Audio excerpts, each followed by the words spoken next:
Mwaramutseho neza nshuti bavandimwe, amahoro y'Imana akomeza abane namwe.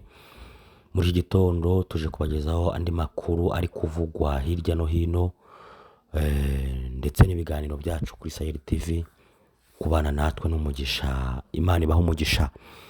Uyu mwanya amakuru abyutse avugwa muri teritwari ya Masisi, haravugwa igitero gikomeye cyarwanyemo n'ingabo za Wazalendo n'ingabo za M23.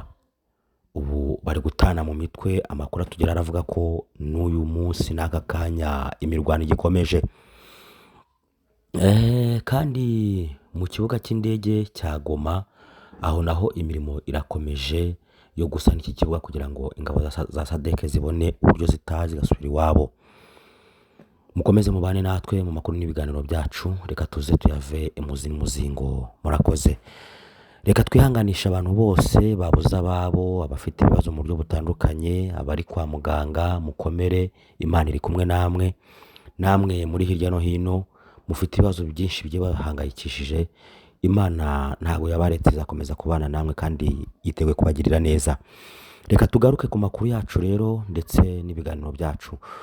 Mu mujyi wa Masisi, muri teritwari ya Masisi, aho ngaho haravugwa igitero gikomeye Wazalendo yagabye ku ngabo za M23.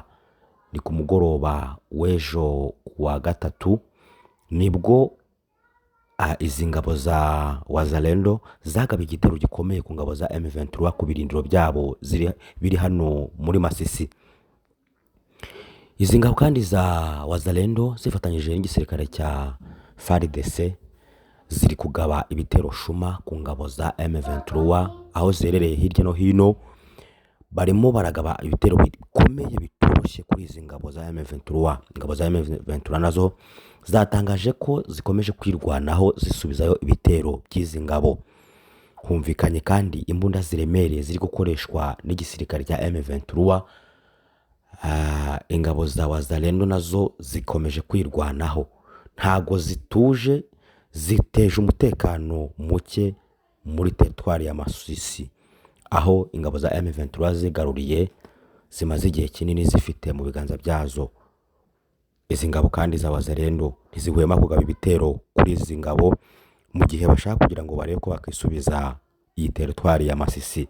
Ariko M23 ivuga ko aho yagiye yigarurira hose bitashoboka ko yongera kuhasubiza, ahubwo izarwana ikagenda yigarura n'utundi duce tugiye dutandukanye, dore ko ivuga ko ubushobozi ibufite, ishingiye aho yagiye inyura hose igenda yigarurira, igenda ihafata. Izi ngabo za M23 kandi aho ziciye zikayigarurira zigenda zishyiraho abaguverineri bagenda bayobora mu buryo butandukanye.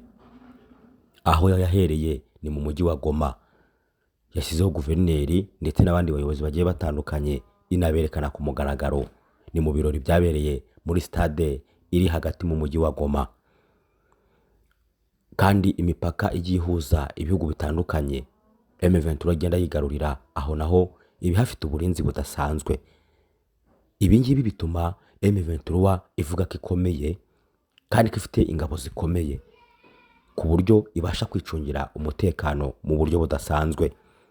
Mu minsi ishize hagaragaye drone iri mu kirere, bivugwa ko yari ya M23 iri gucunga umutekano mu mujyi wa Goma mu buryo budasanzwe. Izi ngabo za M23 zikomeze kwatsa umuriro mu duce tugiye dutandukanye, aho wazigabaho ibitero zigata zirwanaho ndetse zikagarura utundi duce dutandukanye. Mu mujyi wa Goma haravugwa ivugururwa ry'ikibuga cy'indege. Iki kibuga cy'indege kiri mu mujyi wa Goma biravugwa yuko gikomeje kuvugururwa, gitunganywa neza kugira ngo ingabo za SADC zizabona aho zagurukira zerekeza mu bigo byazo.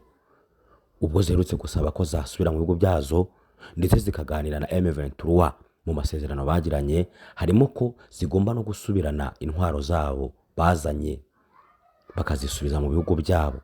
Ariko M23 yo yababwiye ko bagomba gutwara ibikoresho byabo bazanye, ariko ibikoresho by'ingabo za FARDC bagomba kubisiga. Ni mu minsi itambutse aho baherutse kuganira bakemeza ibi bintu. ingabo za SADC nazo zavuze ko zigomba kubanza kuvugurura iki kibuga zikagitunganya neza bitewe n'uko cyari cyaguyeho amabombe akomeye aragisenya. Bavuga ko bagomba kugishyira ku murongo. Ni mu bihe kandi hasanzwe haratezwe amagrenade akomeye mu buryo butangaje n'ingabo za FARDC. Bikavuga ko aba bombi M23 na SADC babanje gukora umurimo wo gutegura ibi bisasu byari biteze mu mpande z'ikibuga cy'indege. Igisirikare cya Kongo ndetse n'ubutegetsi bwa Kongo bwavuze ko M23 imaze igihe ifata abanyarwanda ijya kubatuza mu duce dutandukanye ku butaka bwa Kongo. Muri ako gace bavuze hakaba harimo n'agace ka Nyiragongo, kandi igisirikare cya Kongo cyavuze ko kitazihanganira ibyo ngibyo byose. Ni mu gihe M23 byavuzwe ko yaba iri mu biganiro na Rwandair, sosiyete yo mu Rwanda ishinzwe gutwara abantu n'ibintu. Bivuga ko iyi ndege mu minsi iri imbere igomba kujya igwa ku butaka bwa Repubulika Iharanira Demokarasi ya Kongo, ni mu gace ka Goma.